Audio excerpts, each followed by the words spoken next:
Hey guys, this is Mike, also known as the One Fig Man out on the internet, on message boards such as ourfigs.com and figbid.com. I'm here today with Sacred Origin. She has been the new fig hunter out there. She's brought us so many different varieties. Her real name's Leanne, but she's brought us many varieties such as the Honey Plum, and she's brought us some what did you want to say? This is the Rodgrod, and some Dulce de Leche, but she's also found so many other figs out there. The cherry Bourbon.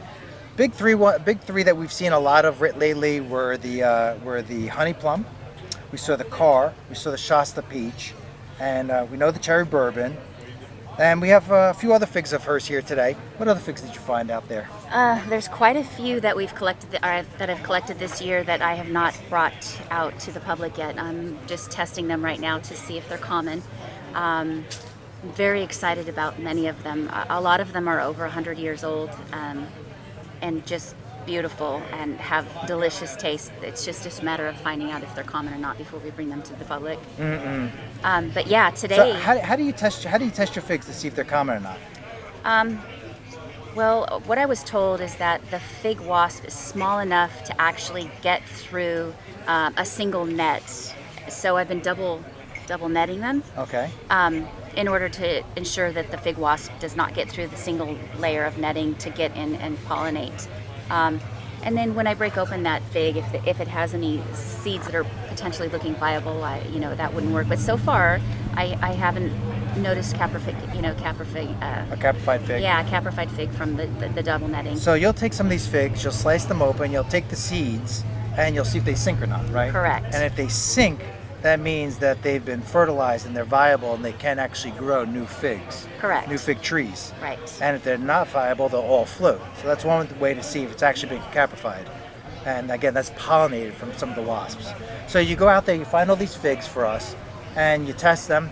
You set them up to see if they're common or not. And if they're not, and then regardless if they're common, Smyrna or San Pedro, then you'll present them to us and discuss if they're common or what have you. So various people that might be interested in some of these figs will know what they're buying. Okay, so what do you have for us today?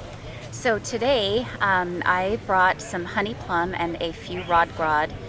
There's a couple of Dulce de Leche, but we had a little bit of a monsoon rain that came through, so I'm not sure if they're going to be something that we can actually taste today. So the Dulce de Leche you think are a little more sensitive to water? Actually, all of the figs were really sensitive. However, this one is also on an irrigation.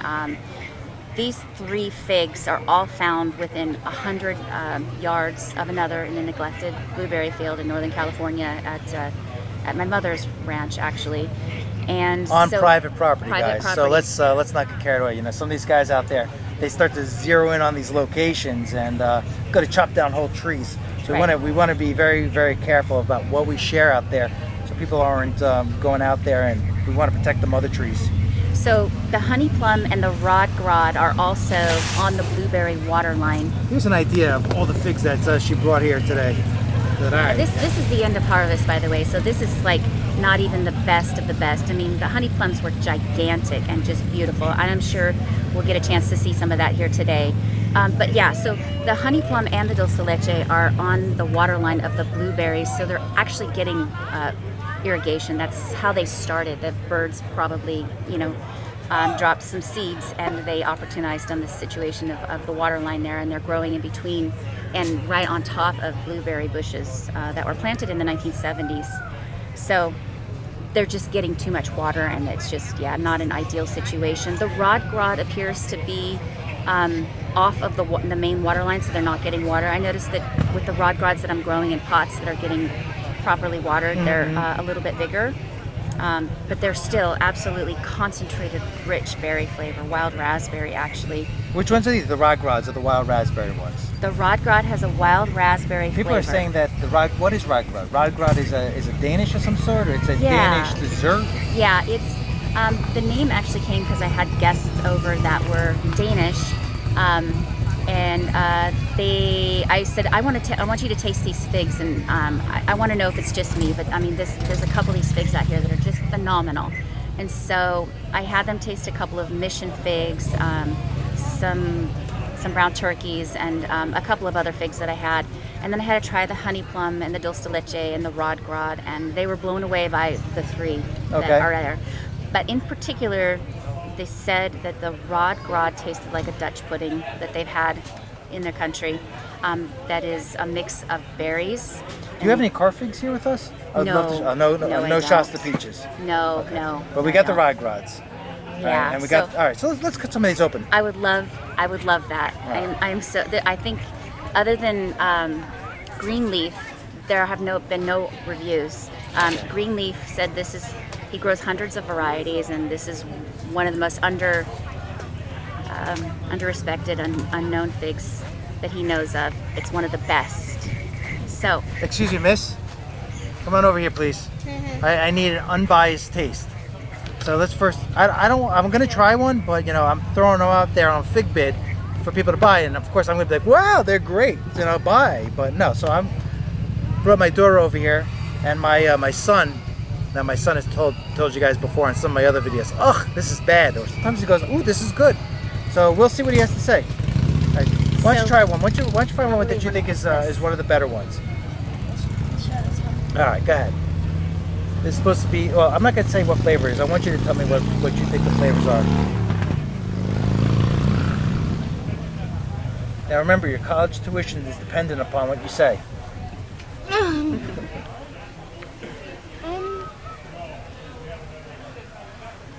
More like brown sugar, sort of. Brown sugar flavors? Okay. What else? Really sweet. Any fruit flavors that you taste? Oh, sort of, yeah. What flavor? Just speak honest. Tell them what you think. No. You like it? Yeah. All right. Hey, boy. Come over here. I have another one. Of course you can. Go ahead. Hi. Get over. Come around here. Take that off so people don't see everything about you. All right. All right. Go ahead. You try one. I'm gonna try one too. Oh, I'm sorry. You had a I have the two little security or just I have this ocean one. So there's some definitely tanginess there. The skin is a little thick. I'm not a huge fan of thick skin, but that's really great for figs that will keep a little bit longer. Yes, it does have a chewy, thick skin. If you get one that's a little bit riper, You want to try one? there's different flavors. No? All right. Let's cut up. Let's see if we can get one to the camera here. This is what it looks like, guys. This is the Rodgrod. I think it's a great fig. Very, very delicious fig. Come on over. No, we've got to go. Thank you so much. That's Howard Garrison from USDA. Oh, okay. Wow, that's so good. That's so good. You like that one? Oh, this is... All right, so you're going to have to come around on camera. Okay. I'm not going to tell you the name of this one. I want you to tell me what you think this tastes like without me telling you the name of this. Okay. For the camera, and we'll share the name of which one this one is. Oh, that's beautiful inside. All right, go ahead, try that. My daughter.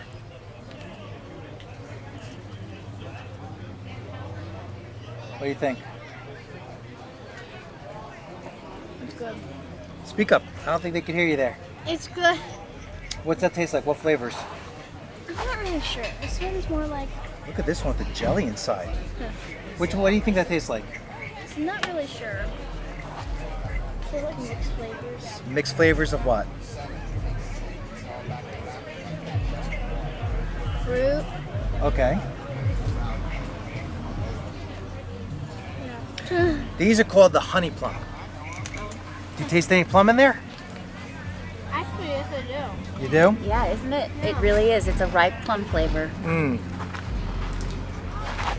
So not only do Oh, they wow. look like a plum, they actually have a ripe plum flavor. These are delicious. Very deep flavors. Wow.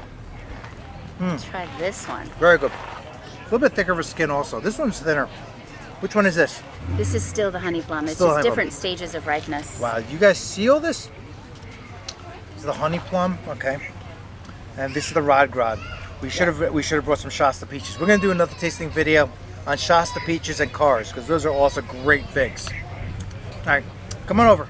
We're gonna have you try a new one called the Dulce de Leche. And there's only really one here, I think, that's... Oh my gosh. Her favorite, one of her favorite ice creams are called Dulce de Leche. Okay. Can I try one? Oh, you want to try one too? Yeah. Okay. There's a little bit here. You can try the honey plums.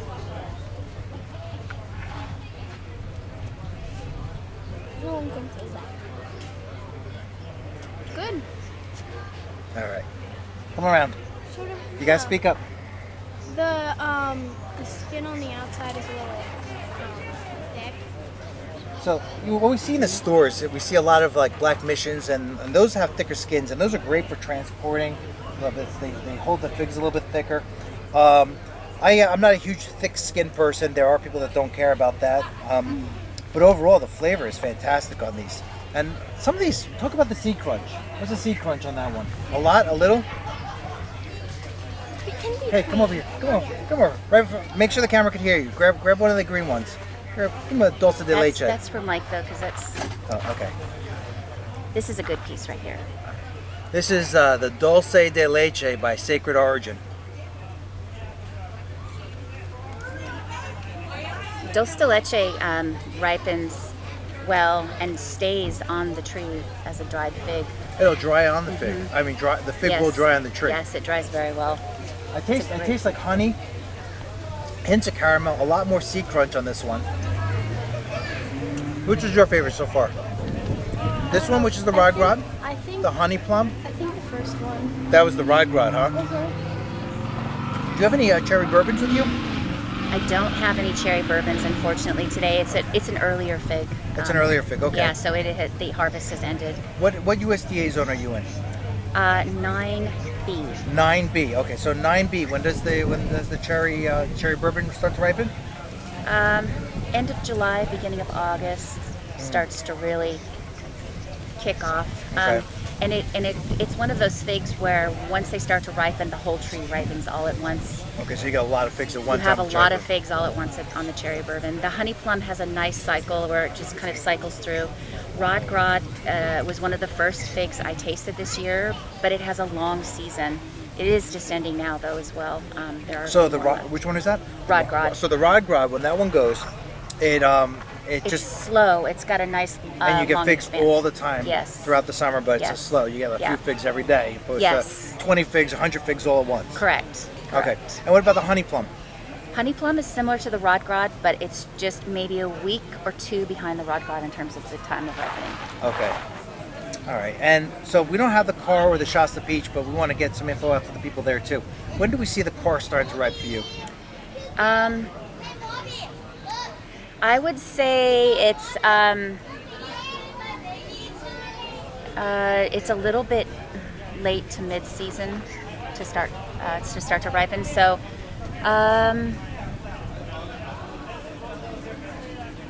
mid-August it starts to really boom. In zone 9B. Yes. Okay. Yes. All right. That's the Carr and Shasta peach. And then the Shasta peach is probably around the same as the Carr. Okay. All right, great. Excellent. You guys heard it from Sacred Origin here. We're out in Sacramento over at Fig Fest. It's great to have you here. How long have you been growing figs for?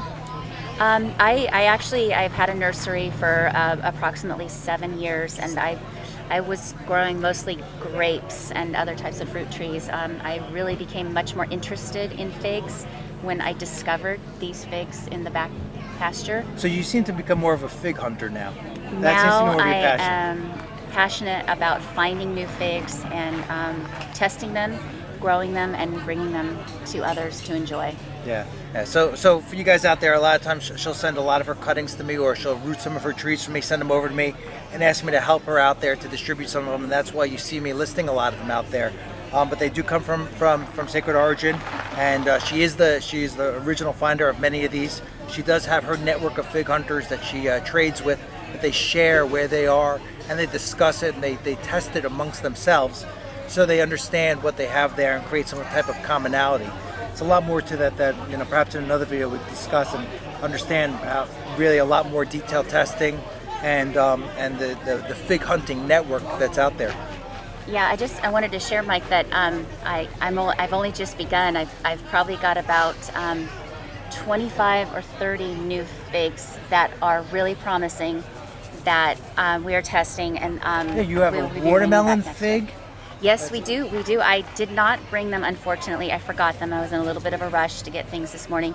But I've got a fig that I'm telling you, it tastes just like a very sweet watermelon. It's not a watered down watermelon. It is a sweet watermelon taste. And every time I taste it, I just go, wow.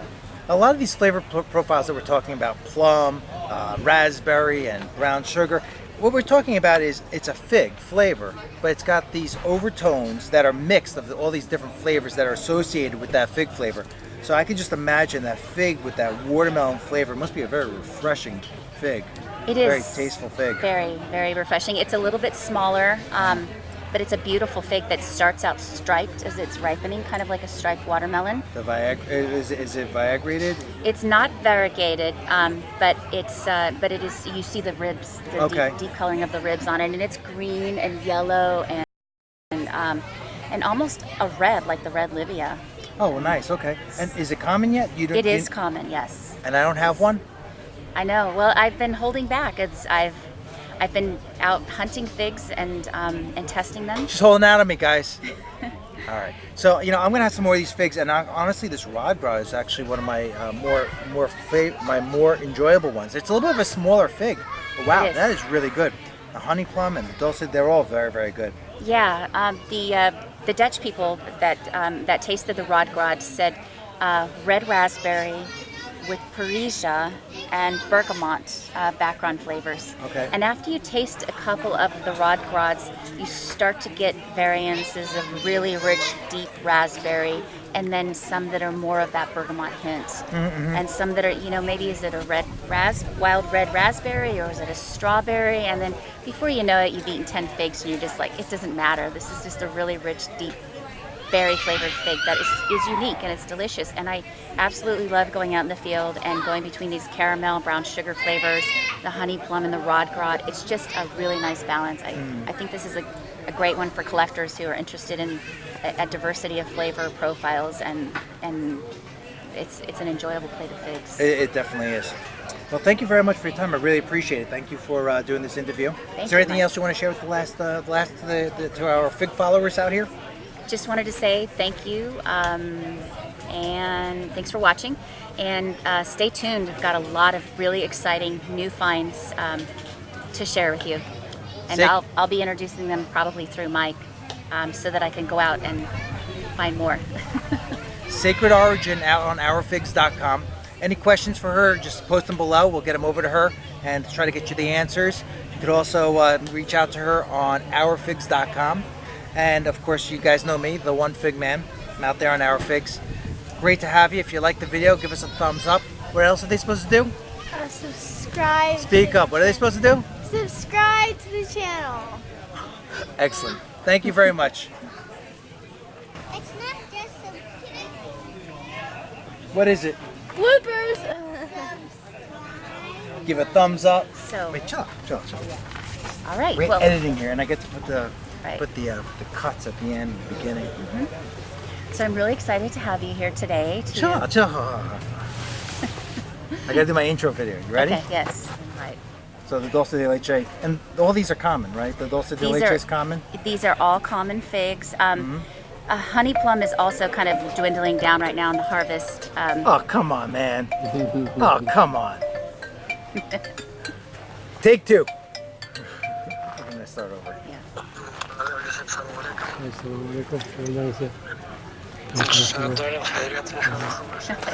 out in the middle of nowhere, sometimes on private property, but typically you can tell the wild You gotta seedling do it again. figs. These videos are good. Yeah. And your video.